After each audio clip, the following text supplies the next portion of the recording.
Hi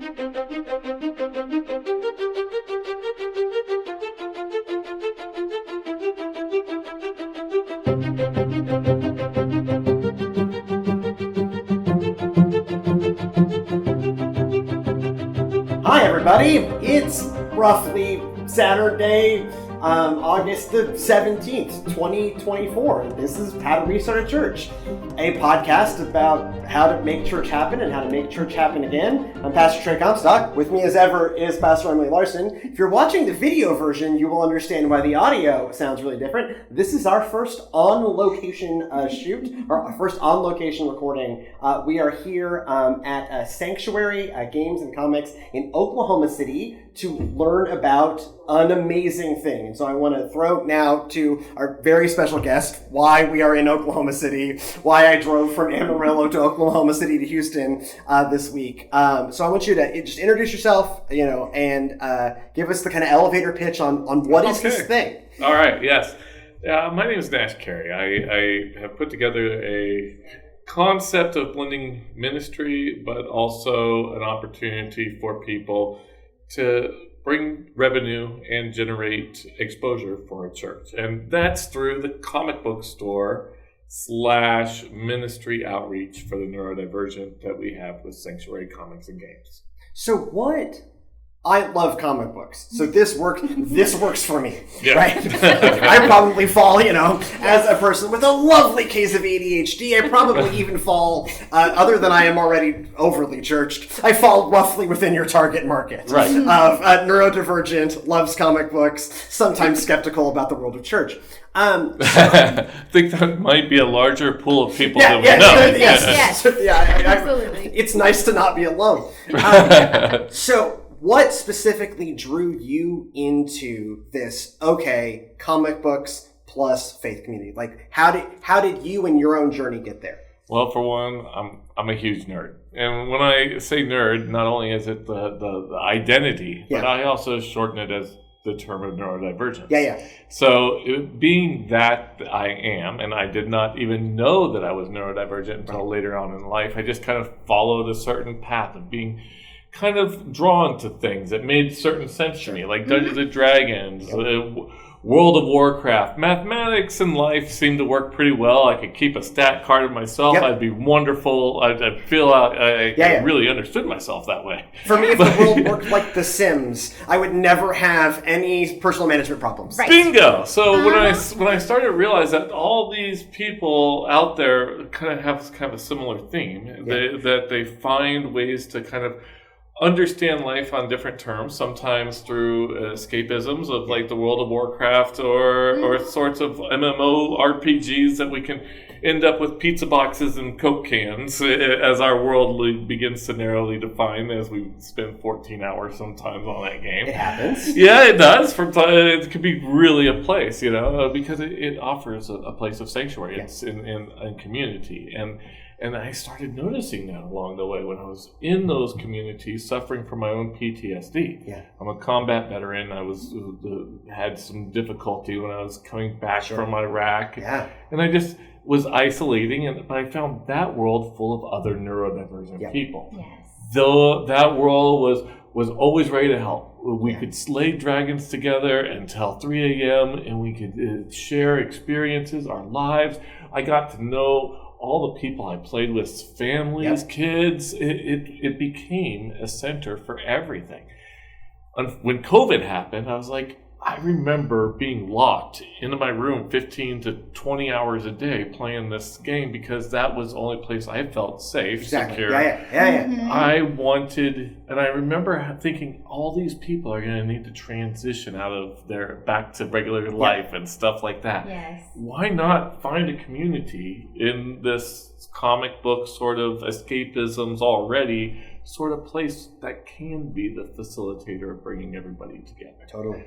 Yes. And so the idea / a friend of mine who I've been watching kind of transform a comic book store up in Olympia, Washington into a powerful advocate for the whole community at large through a donation baby formula. It started, and then it grew and it built into other things. And I watched her model. Yeah. I was so impressed with it. I'm like, why not add just a small spiritual Bible study component for those who are also feeling like me? Like there's a spiritual tension that I want to get past. You know, and I want to be Christian and a nerd. I want to be. I want to play Dungeons and Dragons and not have my mom take it from me. Exactly. You know? I want that kind of reality. Yeah. And so I said, why not provide it? And why not be what I want, what's missing in the world? And, exactly. And so I started finding focus. I started going to school. I got myself out of the house. That was the hardest part. And then I started going to school. Then I started going to seminary. And then now I got an MDiv. And bless you. We do too. It is both blessing and curse. Right. Exactly. And so this was a mission from a long time ago with a vision of what I wanted this to be, and I felt like it had merit and could stand as a way to find people who were suffering just like I was, and finding these places of escapisms that they gravitate to, finding our places of hope and our heroes in these stories of justice that can transform worlds, you know, and that just that kind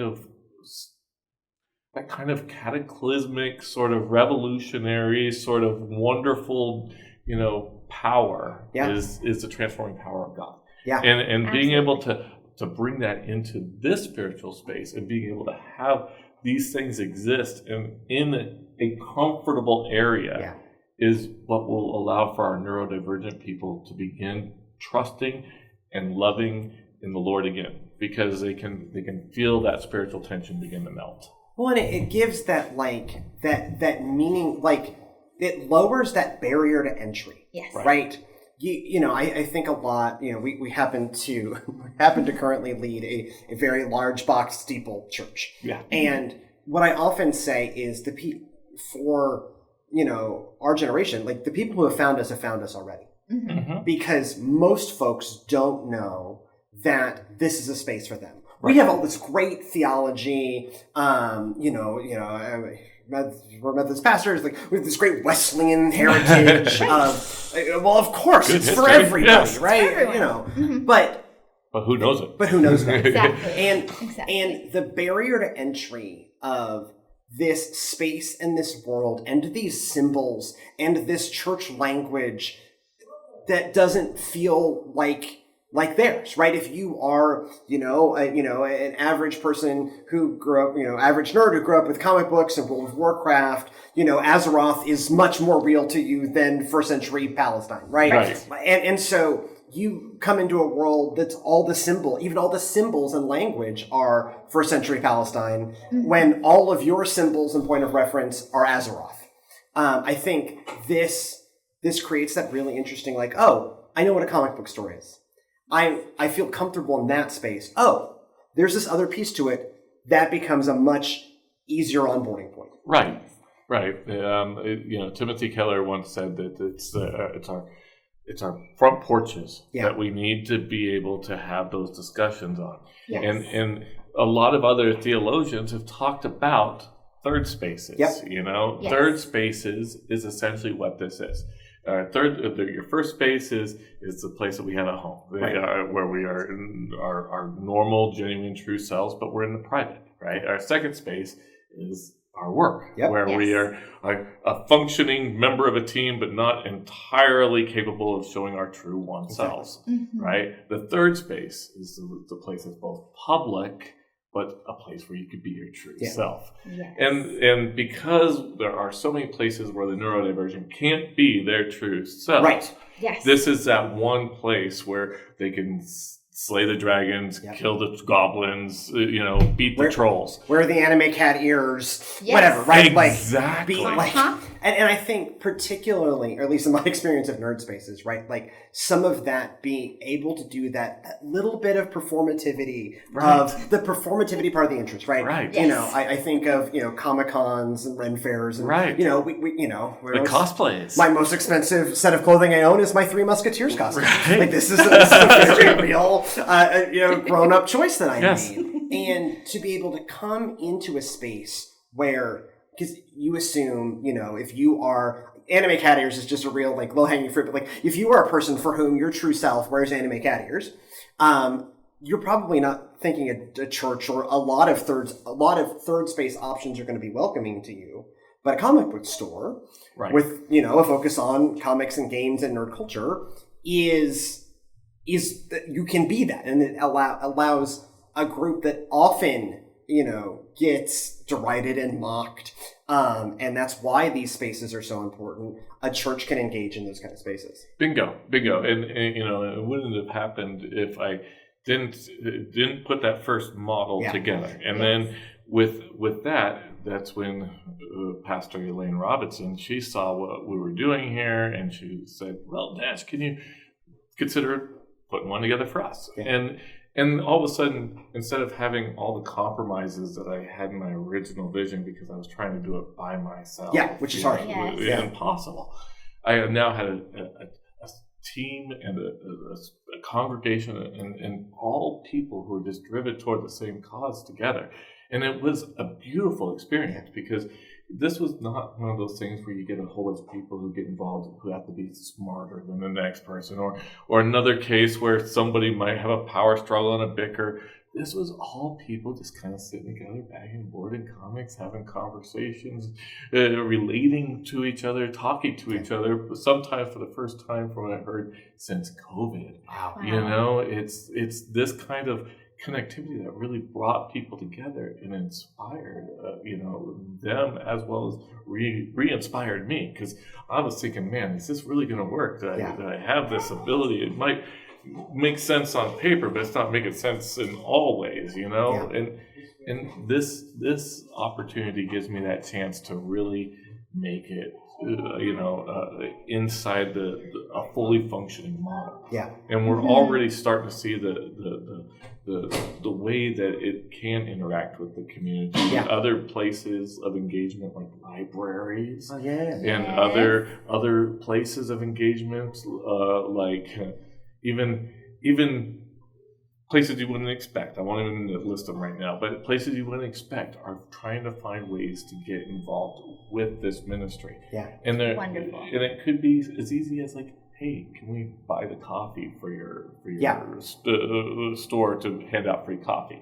And it's everybody has a way to chip in and get involved. And you're also seeing that kind of that broader engagement coming together. I'd love for you to talk a little bit. So y'all, this location partners with a local United Methodist Church, and I know you mentioned it's owned by it's owned entirely by the Village United Methodist Church. So talk to me a little bit about kind of how that partnership came about, and what it was like with the process of the church coming on board. I know you're talking about a little bit, talk a little bit more about what it was like for the church kind of coming on board to be a part of this model, and for a church, a United Methodist Church, to own and be super excited, just out of shot or some volunteers from the church helping with the store.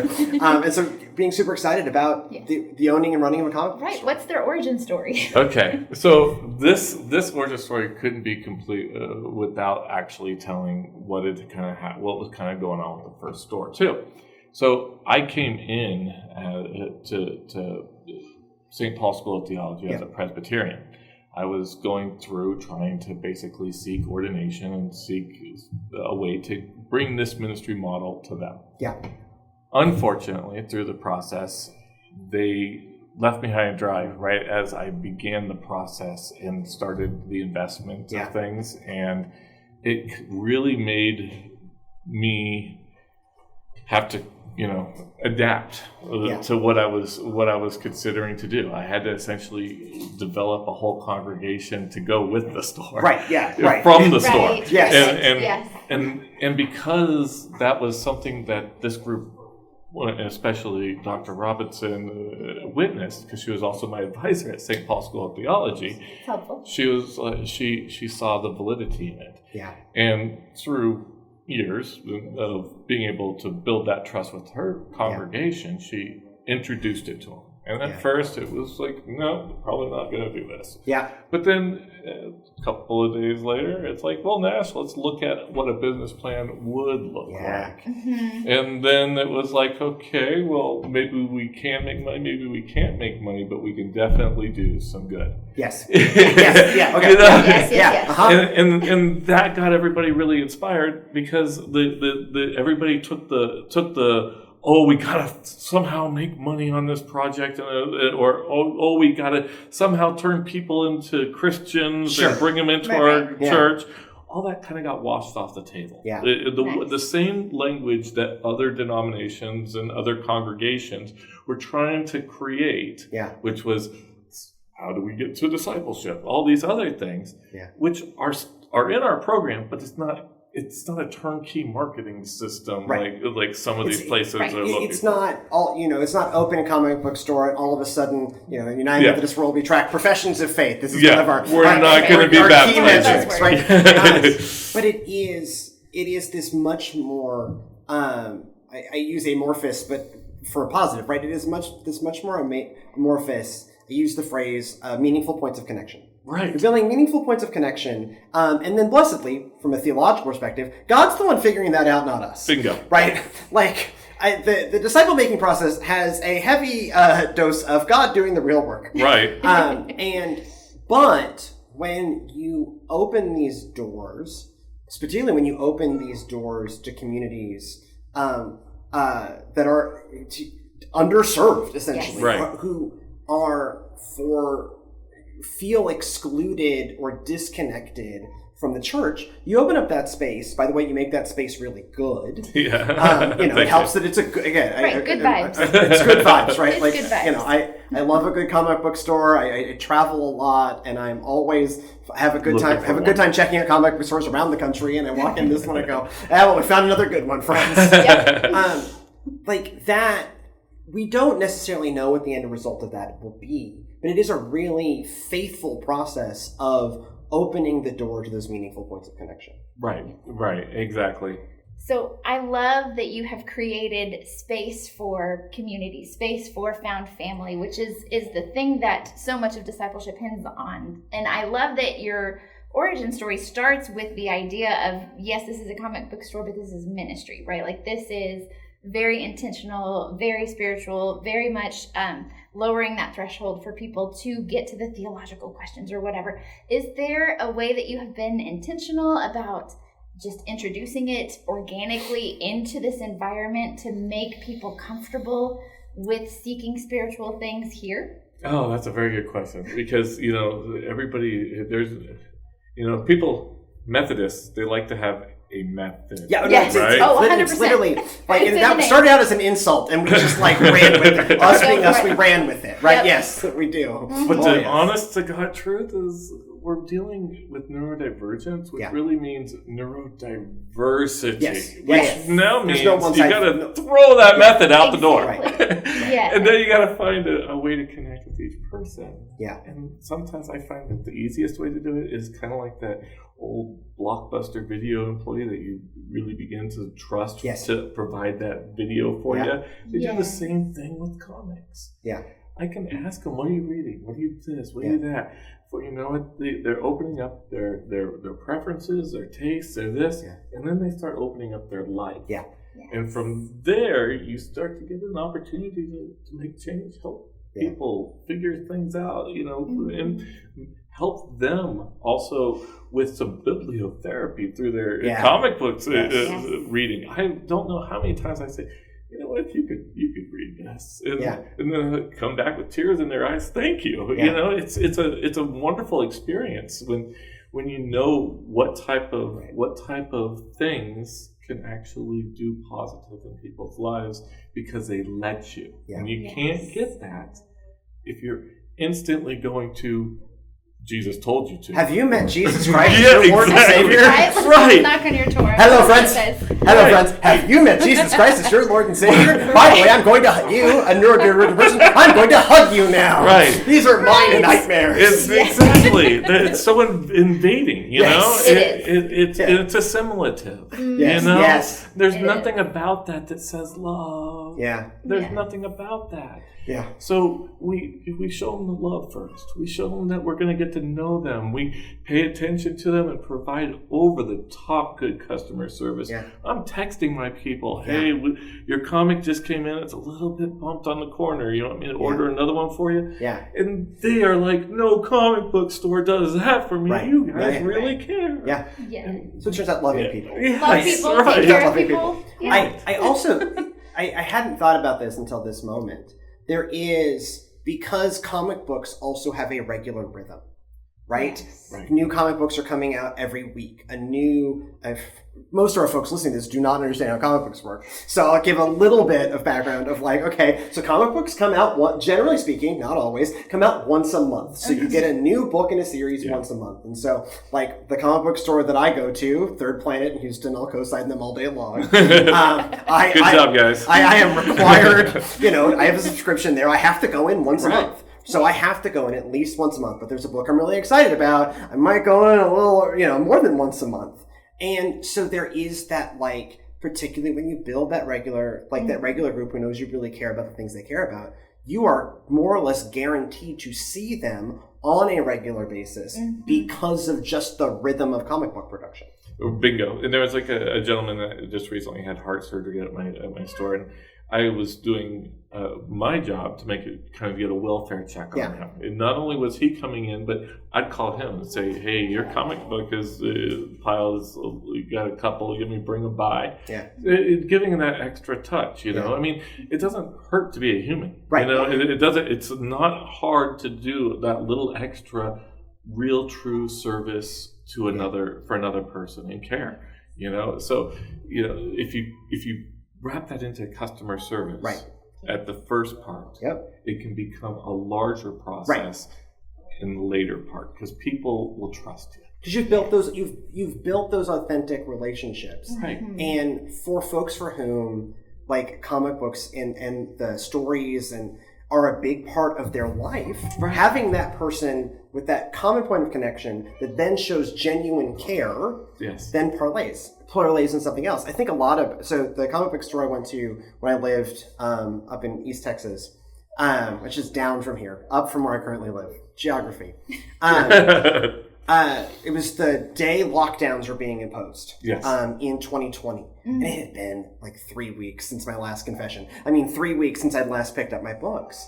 And they were big lockdown restrictions about to go in place. And so, and I was racing closing time for them because I had to drive an hour to get there. And I called them like, hey friends, I'm gonna be 15 minutes late. I really want to like give you business. Can you stay open? They're like, yeah, no worries. And like we did like the awkward COVID handoff because we don't know how the disease works. We're all just like, God! They stayed open 15 minutes later so that I could make sure I had my books to like go into this. We didn't know how long down the lockdown was going to be, and so like to then think about like comic book stores have a good comic book store. Particularly like a local one rooted in its own community, has that reputation. And then to think about that, what y'all are doing is thinking about that as an opportunity for genuine ministry. Right, truly. And there's so many ways to offer it inside of this community as well. Not only are we doing those weekly check-ins as they're picking up their files, which is a pretty regular way to do it, but we also bring them into the games. Through the games, they offer community. And though they may not really be going through anything because it's a story, they have gone through something with somebody. It built bonds, built community through, slaying dragons together. And in that concept, they are getting a connective piece of ministry and building their esteem, building their confidence, building social skills. And then in that time, also, we're working on finding ways to integrate them into things like Big Brother programs, ways to serve the community through scholastic reading, tutoring programs, all of which are next phase development things we're already starting to establish at the other store. But we're changing narratives. Instead of disabled or outcast, we're turning them into the superhero, the alpha nerd. The ones who can be an impact and an agent of their own change. Which didn't happen overnight. No, it didn't. It took about 3 months. And it took 7 years of building adaptive capacity in Yes. the congregation in terms of renewal to get them to the point where this was not a big deal for them. Yeah. You can't just come in with a fresh expression and say, hey guys, let's do something way out of the box, and they've never even, right? They've never changed the time of worship. Yeah. Right? Yeah, so I want to. So through the magic of television, friends, because I had to switch to technical things. We are joined by another guest, and so I want to, if you'll please just introduce yourself, give us the little 1 minute on who you are and how you connected with this, and then we'll keep going on the conversation. Sure. I'm Elaine Robinson. I pastor Village United Methodist Church, which actually owns the store. I'm a professor at St. Paul's School of Theology. You're a very busy person. Yeah, I stay busy. So kind of talk to me about how you got kind of connected in with this work of a comic book store as faith community, as now wholly owned part of a church. How do you connect in with this journey? Yeah, well, for 7 years I've been working on revitalization of Village. It was close to closing. It's about a half a mile up from the store. We went through COVID. Yeah. We went through, trying to rebuild the finances. We started a sustainability committee to figure out long-term. I don't really get paid at the church. I don't mind. Sure. But to figure out how long-term you can have a full-time elder there and sustain that. But then I got to the point, I said to the committee, look, it's not enough to sustain the church if we're not making disciples, if we're not doing anything to reach people. Mm-hmm. So, Nash had been a student, and I knew of his model all along. Yeah. And to me, knowing he was a Presbyterian was really interesting, but I'm not touching it, right? I'm not going to be like, hey, wouldn't you like to come over? I'm not going to do that. We're trying to grow the kingdom, not poach the kingdom. Right, exactly. But the day he posted on Facebook, I am now a United Methodist, I'm like, Nash, can I come up and see you at the store? Yeah. And that's where it began. Yeah. But, one of the things I've learned, and everybody now, in the 3 weeks we've been open, Nash, everybody wants a piece of this. Sure. Mm-hmm. Yeah. Everybody's excited about it. I mean, everybody wants to partner. We're here from Houston. Well, right. Yeah, but you're doing a good thing. You're interested. But some people are like, our church wants to do this. Our church wants to do this. Mm. And my thing is, look, you need Nash. Right. Yeah. You don't have him. Right. You don't have Nash. Right. Yeah. You need to find your fresh expression with someone who's got a calling from God and a passion for that ministry, and then let them loose. Yeah. But just to try and replicate, it doesn't work. Right. He's the thing. We've talked about this on this show a lot, where one of the key things that we found most fascinating is a lot of it is, okay, what are you outside of church world? What are you interested in, good at, love, innately understand? Mm-hmm. The joke I say is, what I understand is drinking at pubs. And so we have done Theology on Tap before, and we're going to do it again. What am I uniquely good at? You're good at being in a pub. If I can, I'm great at sitting in a pub for 2 to 5 hours and having meaningful conversations with people. And so we've done that before, and we'll do it again. Mm-hmm. But I love that you highlight that this works partly because a whole bunch of stakeholders came together, but because y'all have this person, we have him here present, that innately understands comic book world and how to enter into that. Not we read a book about comic book people. We watched a documentary on nerd culture. Now we're going to do it. Yeah. We have, that's a nightmare to me. Yeah. At our church, we have our largest service is our Spanish service. By far, it's 10 times larger than the English service, and it is led by a woman, Pastora Yenny, my associate, who immigrated from Cuba 6 years ago. Right? And so we didn't read a book on the immigrant experience and then try to build an immigrant community. Yenny understands her community.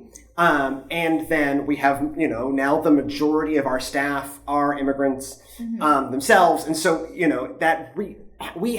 I literally can't tell you how to build an immigrant ministry. My family immigrated about 120 years ago, right? But we don't, we can make those meaningful points of connection. And so, for us, it was like, okay, so we have lunch every Sunday. There is a potluck lunch every Sunday, so that we're all coming together. And so the Sunday morning process for the Spanish service is like 3 hours. And it's amazing. And it is a lot of like transportation and finding furniture and making legal appointments. And that works because we have someone who innately understands that world. We didn't read a book on it. We can just live it. Right. Is passionate about Yeah. it. Yeah. Yes. Right. Yeah.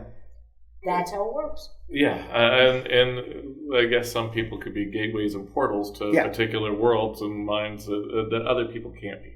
Right. And I feel like I've had a strong calling towards neurodiversity, but also towards this nerd culture that's around it. So it's been a nice breath of fresh air to be able to exist in that spiritual realm without being told I'm wrong. Yeah. And be able to experience these sorts of things without a brand of Christianity that tells me I can't. Right. Which is what I realized. There's a lot of people with that friction out there, and with that sort of like dialogue that's regular into their thing. I even have customers and people who come to my Bible study who still hold on to the theology that playing Dungeons and Dragons will lead to an occult. Right. Yes.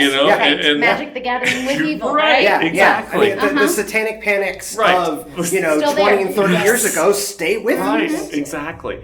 So having this be a sanctuary to not only the neurodivergent, but also be able to be a presence to relieve some of that tension for the people and the young people who rely on these worlds. Yes. And I don't mean just rely on these worlds. Like they are, it's so heavy to give them that small piece of hope that they don't otherwise have in these alienating social skills, problematic sort of situations that they exist in.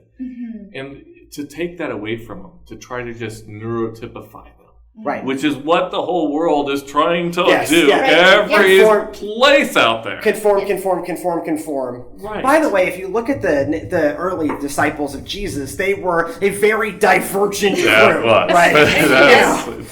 And they were, we joke, I joke a lot about, you have Peter, the like calloused, working man, and then you have Paul, the college boy. Yep. And the early church could span that of like, one of the core leaders is this like, again, we always imagine him super broad, huge beard. Peter's like this huge dude, right? And then you have Paul, who went to Pharisee University, and is like, he spent his life learning rhetoric, not where are the fish on the Sea of Galilee. Like we've been like, you look at the moments when we have been at our best, and if you look at even Acts, right, we were very divergent. We were like, the zealot and the tax collector, and the hometown fisherman, fisherman's son, all journeying together in ministry. Yeah, and whether it's divergence or diversity, it's everything that the kingdom of God's based on. Yeah. And to be able to provide that kind of a safe place is very much reminiscent of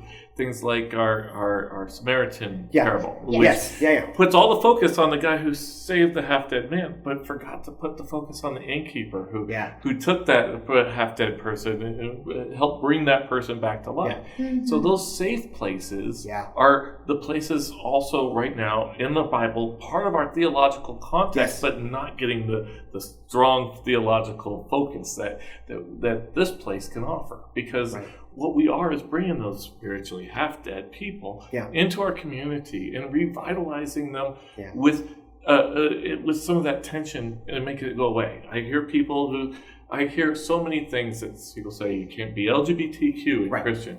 You can't play Dungeons and Dragons and be Christian. You can't vape and be Christian. Right. All that stuff and be Christian is you can't have tattoos and be Christian. Right. All these, all of that, right? All that spiritual tension is just left at the door here. Yeah. So we are just who we are, and we're Christian. Yeah. And in here it's said proud, but it's not said like we're going to scream it in your face. It's proud without being oppressive. Exactly. Bingo. We are celebrating it instead of religifying it. Yeah. And in that context, it makes it more inviting to the people who have been oppressed by it. So we're trying something here. We're trying to draw those models out.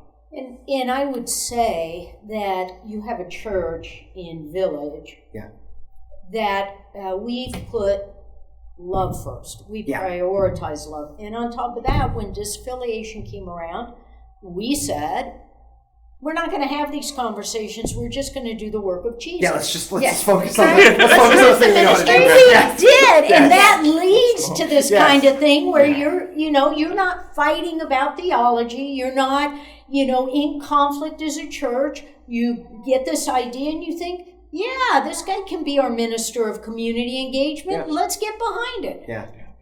I did not have any conflicts Wow. over That's amazing. this fresh expression. Because that's one of the questions we've interviewed a lot of, kind of fresh expressions, type things over the year we've been doing the show. And I'm always asking, I am part, podcaster and part senior pastor of a, wild and woolly and weird United Methodist Church. And so I am always asking this question of like, okay, this is awesome. What were the key stakeholder conversations like?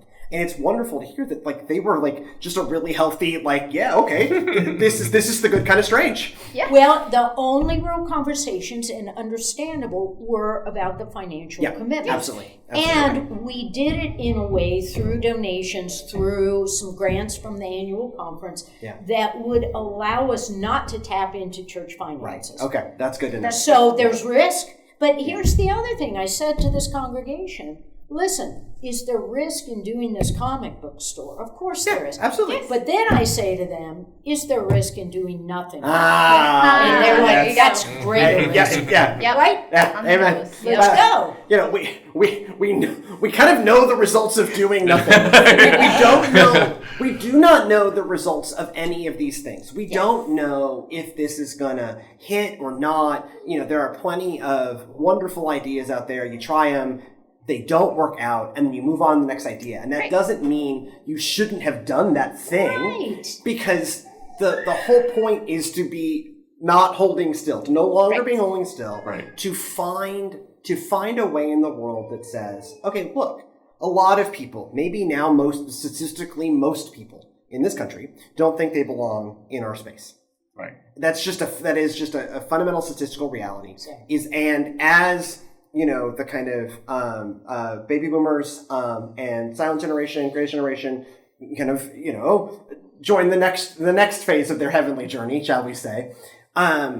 What's coming up behind, and Xers, millennials, Gen Zs, and alphas feel even less welcome in our spaces. And so, again, I don't think any one of these things are the answer. I don't think every United Methodist Church should be opening a comic book store. Nope. I'll do that. I'll advocate against that. I think everyone should. But we don't know we don't know what models are going to work. We're never going to figure that out unless we go and try it. Try it. Right. Exactly. When I talk to my congregation about how many unchurched people have we gotten in the church, how many have we baptized as adults? Yeah. The numbers are tiny. It's mostly, the moving around the deck chairs, right? Yeah. And it's just sheep swapping. Right. And so if you're not willing to get outside the church and go to where people are and try and build community, I don't know how you expect to reach people. Are they just going to are folks just magically going to decide after now a generation of having no connection to this institution, and by the way, generations long now fear of institutions, are they just going to suddenly walk in the door? No, probably not. Right. No. And instead we visited like a church that's a coffee shop. I was at St. Lydia's in Brooklyn, New York a few weeks back, where this is like a storefront in Brooklyn where they all cook dinner together, and, you know, have this like really kind of free form discussion of faith with also a liturgy, and then they all go home. And it's like this totally unchurchy space, but also we're singing the words of ancient liturgies. And I'm like, well, that's probably not going to work everywhere, but it's certainly working in that one corner of Brooklyn. I can see that, actually. Yeah. It was beautiful. I mean, there's a lot to be said for understanding the community you're in. I talk about incarnational ministry, right? That the body of Christ is incarnate in a particular time and place, right? So if the village is planted in the village, what can we do in the village that reaches people? Right. And so for us in, you know, Southeast Houston, which for now 2 generations has been, you know, becoming a historically immigrant neighborhood, for us, what Servants of Christ is becoming is an immigrant congregation. And that is getting organic response because, you know, what they show up in this country with the, you know, just the clothes on their back, and trying to navigate this really difficult world and not knowing who to trust. And you have folks that are also in that experience, maybe in some cases only a few days further down that road, or at most a few years down that road, then creates this kind of really organic community. But not everyone, that's not going to be a thing. It doesn't work for every church. It's not going to be a thing for everybody. Right. I was speaking tongue in cheek. This wouldn't work for every church. But something to this extent can work for everybody, because the idea of sanctuary is to offer safe space. And you can always offer safe space to somebody somehow, some way.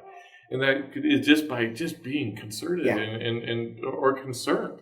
And that is a possibility. And it doesn't have to be in a comic book store. You said it before. It's where do your interests lie? Some people, my wife loves coffee, so she is actually going to school. She's going to school right now to create a possible coffee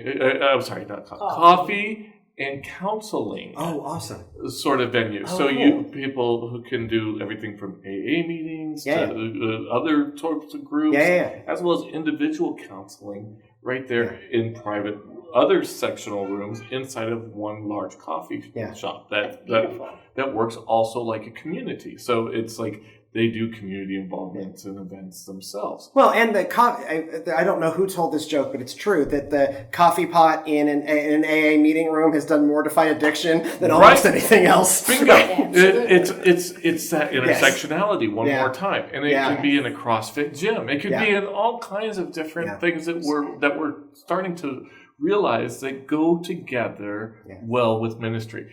I always tell people that comic book stores and ministry were made for each other, but you don't see it because people think of it almost like potatoes and wasabi. You know, two flavors you don't think go together until you try it. And then you're like, oh yeah. So I have one last question, because we could talk forever, and I literally could talk to you forever. So I want to ask the kind of the question of, okay, so why a separate space? Why a separate physical location? Because I know the temptations. I see your head's moving. You know, I know the temptation, because I have said these thoughts in my own head. I already own a space. Why would I own another one? And so talk to me about the intentional choice that this is not in the church's physical building, but is in something that looks, I don't know, remarkably like an actual comic book store. Right. You go ahead. We have plenty of space we could rent out. But this community isn't going to walk through the door. Right. I mean, that was so obvious to everybody that, rent the space to some nonprofit or whatever, but a comic book store, be a comic book store and reach people who won't come in the doors of the church. That was simple. There were a couple people who were like, well, we have space in the church. And all we had to say is, stigma. They won't come. They won't come. They won't come. You will save money on rent, but you will not have a successful comic book store. So that doesn't matter. So your whole purpose is going to crumble in front of you. But we do have this idea that maybe at some point the groups who are playing games get so big that some of them can overflow into some of the space in the church, right? Yeah. That there are long-term options for using some of the space, but that's not the goal. But it starts with the relationship building in the place where it can organically happen. Absolutely. They have to build that trust here. Yeah.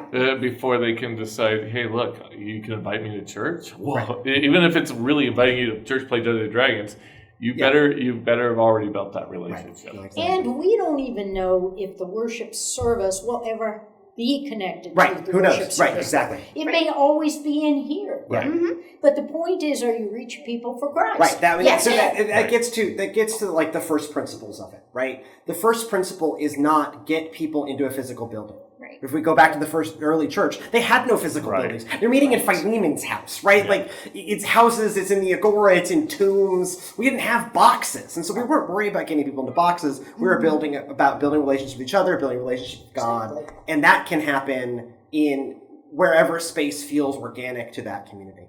I want to thank y'all both. I'll give you something. The only thing I want to say is don't view a fresh expression as your avenue to save the church. Yeah, amen. Yes. Yeah. Because if you come at it from that, it's not going to work. It has to be your ministry on behalf of God. Yes. Right. So I want to thank y'all both for coming on the show, giving so much time in the middle of a busy work day. Do y'all have any very short thing you want to plug about the store or whatever? One last little pluggable. We want this store to succeed.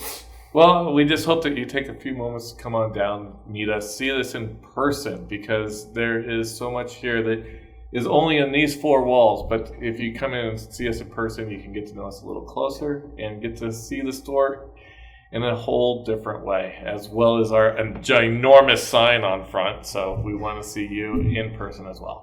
So thank y'all. If you want more of what we do at this show, it is at Servants Now and all the things, Twitter, Instagram, Facebook, YouTube, and servantsnow.org on the interwebs.